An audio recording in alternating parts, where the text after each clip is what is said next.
CA-125 cancer antigen 125 പരിശോധനയിൽ അളവ് കൂടുതലായി കണ്ടാൽ ഉടനെ അത് ക്യാൻസറാണെന്ന് ഭയപ്പെടേണ്ടതില്ല.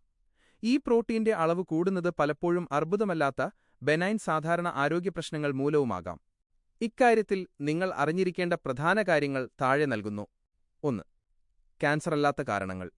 CA-125 ഒരു ട്യൂമർ മാർക്കറാണെങ്കിലും ശരീരത്തിലുണ്ടാകുന്ന പലതരം വീക്കങ്ങളും ഇൻഫ്ലമേഷൻ ഇതിന്റെ അളവ് വർദ്ധിപ്പിക്കാൻ കാരണമാകാറുണ്ട്. ഉദാഹരണത്തിന്, ആർത്തവ സമയം, ആർത്തവ ദിനങ്ങളിൽ രക്തത്തിലെ CA-125 സ്വാഭാവികമായും കൂടാം.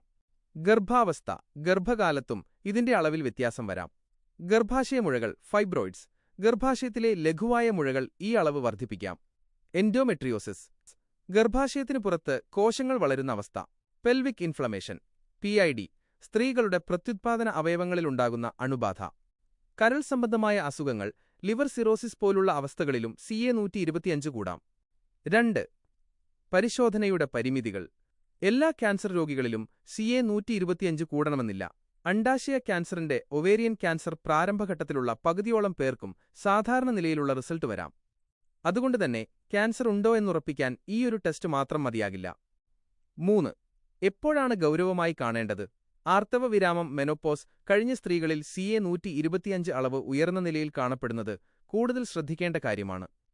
കുടുംബത്തിൽ ആർക്കെങ്കിലും സ്തനാർബുദമോ അണ്ഡാശയ ക്യാൻസറോ ഉള്ളവർക്ക് ഈ റിസൾട്ട് ഗൗരവമായി എടുക്കേണ്ടിവരും. 4. അടുത്തതായി എന്തു ചെയ്യണം? CA-125 മാത്രം നോക്കി ഒരു നിഗമനത്തിലെത്തരുത്. നിങ്ങളുടെ ഡോക്ടർ താഴെ പറയുന്ന പരിശോധനകൾ കൂടി നിർദ്ദേശിച്ചേക്കാം.